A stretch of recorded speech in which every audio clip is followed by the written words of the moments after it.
আসসালামু আলাইকুম, welcome my YouTube channel. আজকে আপনাদের সাথে শেয়ার করবো পটলের চুলকা বানানোর রেসিপি আর টমেটোর ভর্তা বানানোর রেসিপি। চলেন তাহলে দেখানো যায়। প্রথমে আমি পটলের চলকাটা সিদ্ধ করে নামিয়ে নিয়েছি, তারপর আমি আবার টমেটোটা সিদ্ধ করে নিয়েছি। সিদ্ধ করার পরে আবার এখন একটু তেল দিয়ে মরিচটাকে ভালো মতো ভেজে নেব। মরিচটা ভালো মতো ভাজা হয়ে গেলে আমি মরিচটাকে নামিয়ে নেব।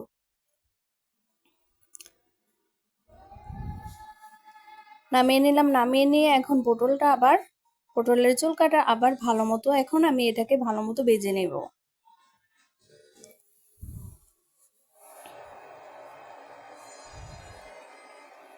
চুলকাটা ভালো মতো ভাজা হয়ে গেলে এটাকে আমি নামিয়ে নিলাম। নামিয়ে এখন আবার আমি পেঁয়াজ রসুন এটাকে তেলের ভিতরে দিয়ে ভালো মতো ভেজে নিচ্ছি।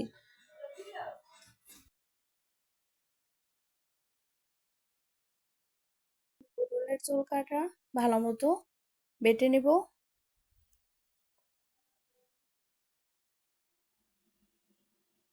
এই তো দেখতেই পাচ্ছেন আমার ভর্তা প্রায় বানানো শেষ। পটলের চুলকার ভর্তা বানানো শেষ হয়ে গেছে। আমি উঠিয়ে নিলাম একটা ফ্রিজে।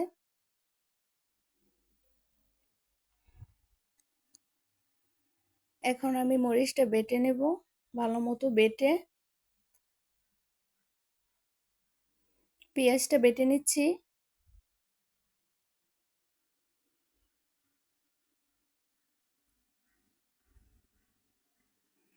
এখন আমি টমেটোটা দিয়ে দিলাম। টমেটোটা দিয়ে এখন টমেটোটাকে বেটে নেব।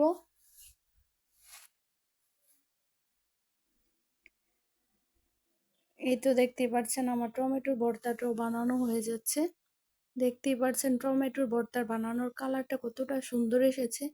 আপনারা চাইলে বাড়িতে এরকম বানিয়ে টেস্ট করে দেখতে পারেন। খেতে কিন্তু ভারী মজা, ঝাল ঝাল লাগে, টকটক লাগে। এই ভর্তাটা দিয়ে গরম ভাত দিয়ে খেতে দারুণ মজা।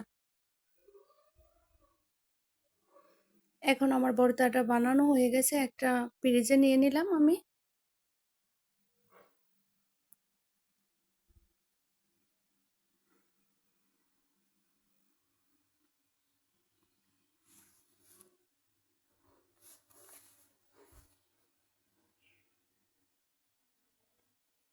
দেখতেই পাচ্ছেন কতটা সুন্দর হয়েছে কালারটা। দেখতে এতটা সুন্দর, খেতে জানি কত মজা সুস্বাদু। এখন আমি প্রতিটা ভর্তার থেকে একটু একটু করে আমি এখন আমি প্রতিটা ভর্তার থেকে একটু একটু করে নিয়ে টেস্ট করে নেব। প্রথমে আমি পটলের চোরকার ভর্তাটা নিয়ে নিলাম, নিয়ে একটু মেখে নিলাম, মেখে একটু খেয়ে নিলাম। খেতে কিন্তু অনেকটা টেস্ট, কি বলবো, অনেক ঝাল ঝাল, গরম ভাত দিয়ে খেতে অনেকই সুস্বাদু লাগছে। আপনারা বাড়িতে এভাবে বানিয়ে খেতে পারেন, অনেকই মজা লাগতেছে। এখন আমি টমেটোর ভর্তাটা নিয়ে নিলাম, একটু নিয়ে ভাত দিয়ে মেখে এটাকে খেয়ে দেখবো কিরকম হলো।